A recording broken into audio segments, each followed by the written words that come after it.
السلام علیکم۔ آج کی ایک خوبصورت سی بات، اسے خوبصورت بات کہہ رہے ہیں یا ضرورت کے لیں اس ٹاپک کو، لیکن جیسے کہ بہت سخت گرمی پڑ رہی ہے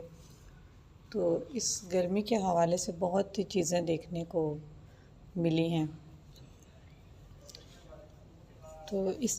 ٹاپک کا جو سب سے امپورٹنٹ عنوان ہے وہ یہ ہے کہ ماں باپ سے ایک التجا ہے کہ جب بھی اپنی بیٹیوں کا رشتہ دیں تو اپنی 2 آنکھوں کو 4 بنا لیں، کہ جو پیچھے سے بھی دیکھ سکیں اور آگے سے بھی دیکھ سکیں، اپنے آپ کو ڈبل عقل مند بنا لیں۔ کیونکہ جو بیٹیوں کے ماں باپ ہوتے ہیں انہیں سادہ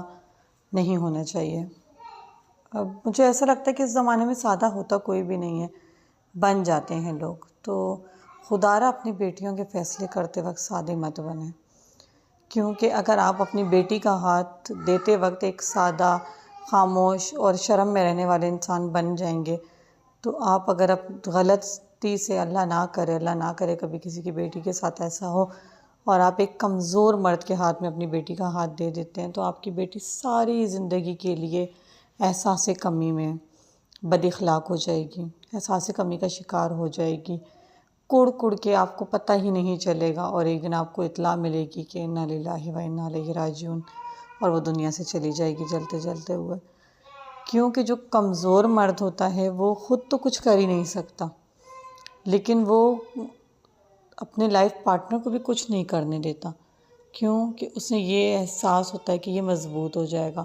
اور اگر یہ مضبوط ہو گیا تو یہ ہو جائے گا، وہ ہو جائے گا۔ تو اس لیے خدا کے لیے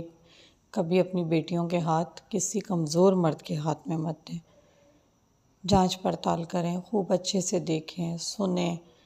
یہ جو ہوتے ہیں نا ماں باپ، جو جوانی میں بہت تکبر میں ہوتے ہیں، مغروری میں، ہاں بھائی ہم تو یہ ہیں، ہمارے سامنے بہن بھائی بول نہیں سکتے،